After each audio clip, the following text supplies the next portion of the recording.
చీమ కృతజ్ఞత.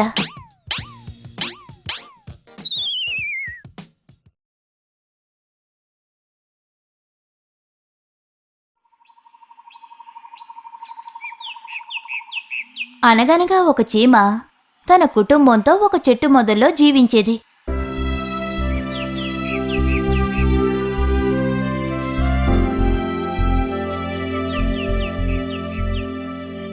ఆహారం కోసం అది తిరుగుతూ ఉండేది.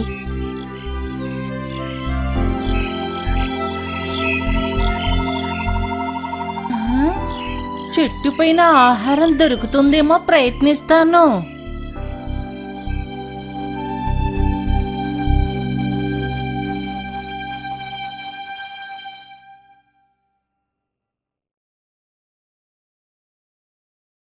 అది ఆకుమీద కూర్చున్నప్పుడు ఒక సన్నని గాలితెర వీచి కిందనున్న ప్రవాహంలో అది పడిపోయింది.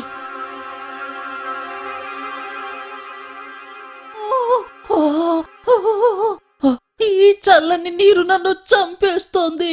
ఈ నీటిలోంచి బయటపడడం ఎలా? నా కుటుంబం నా కోసం దిగులు పడుతూ ఉంటుంది. నన్ను కాపాడండి, నన్ను కాపాడండి. ఆ చెట్టుపైన కూర్చున్న ఒక పావురం చీమ ప్రవాహంలో పడడాన్ని చూసింది. చీమ ప్రమాదంలో ఉంది. నేను సాయం చెయ్యాలి. నేను ఒక ఆకుని కింద పడేస్తాను. చీమ దానిపైకి ఎక్కి తన ప్రాణాలను కాపాడుకుంటుంది. పావురం ఒక ఆకును చీమకు దగ్గరగా నీటిలోకి పడవేసింది.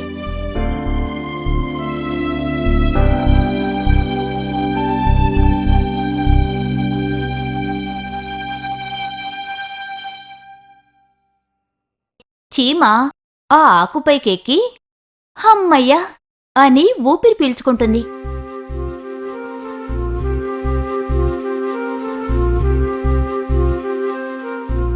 అమ్మయ్యా, బ్రతికిపోయాను. అయితే ఈ ఆకు నన్ను రక్షించటానికి ఇక్కడికి ఎలా వచ్చింది? ఓహో, చాలా సంతోషం పావురమా, నువ్వు నా ప్రాణాలు కాపాడావు. ప్రియమిత్రమా, ఇందుకు కృతజ్ఞతగా నేను ఏదో ఒక రోజు నీ రుణం తీర్చుకుంటాను. తప్పకుండా చీమమిత్రమా, తప్పకుండా. ఒక చిన్న ప్రాణి నాకు ఏం సహాయం చెయ్యగలదు?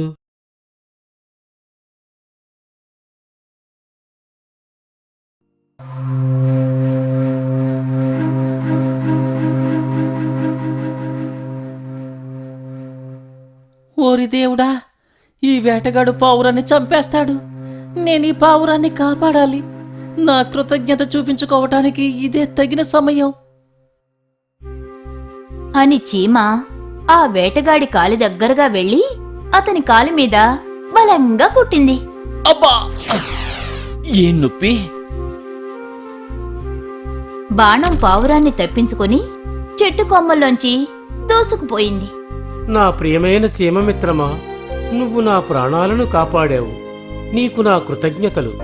నేను ఒక మంచి గుణపాఠాన్ని కూడా నేర్చుకున్నాను.